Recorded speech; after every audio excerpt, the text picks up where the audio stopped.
We've been talking about this move commitment card. This is something that you have at your seat, and this is the moment that we are going to ask you as middle school students to fill this out. And then in a little bit, I'm going to come back out and I'm going to give you instructions on how to place this in here. But here's what I want you to do. There's one part of this card. It kind of looks like this. It says money and stuff, and then on the back it says contact information. We want you guys to, over this next song, to fill this out. Let me read from John chapter 6. This is a story that maybe you guys have heard before. I think that this is a pretty incredible story. John chapter 6, you have all the disciples. There's a bunch of people around. There's 5,000 people actually around. And the disciples, they go, you know what? My belly's kind of getting hungry. I think that they're hungry. I think that they're hungry.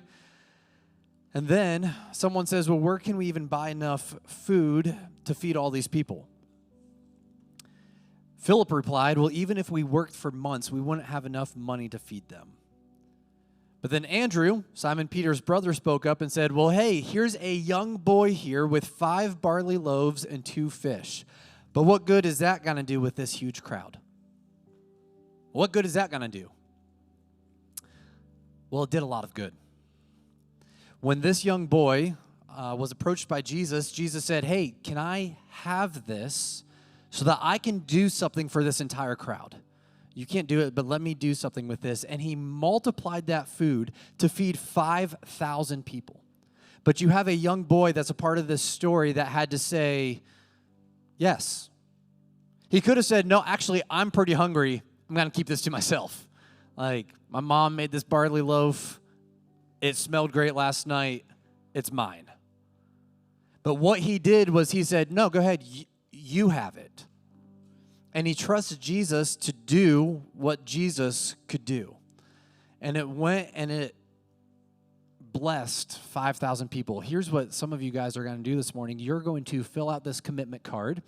And you're going to say, hey, I might just have some fish at my house. I might just have some bread. But I'm going to go from this to this, and I'm going to let go. Because I trust that Jesus is going to do something with this. And here's what's cool. Here's what I love. I'm a very biased person. Middle school ministry, I think that you guys can lead the way of our church. And that you guys can say, let me show what stuff I can sell. Let me give away my birthday money that I get. Because I believe that we can go and we can change the world. So over the next song, put your name and contact information on this side. And then on this side, just fill this out and say, what can I give? What can I give? What's the fish for you? What's the bread for you? What can you give? And before you ever put it in this box, pray. And say, God, this isn't me and my stuff. This is you and what you can do. Okay? So no one move yet. You guys have an entire song to fill this out. And then I'll come back out and I'll tell you what to do after that. So take time praying over this and filling this out.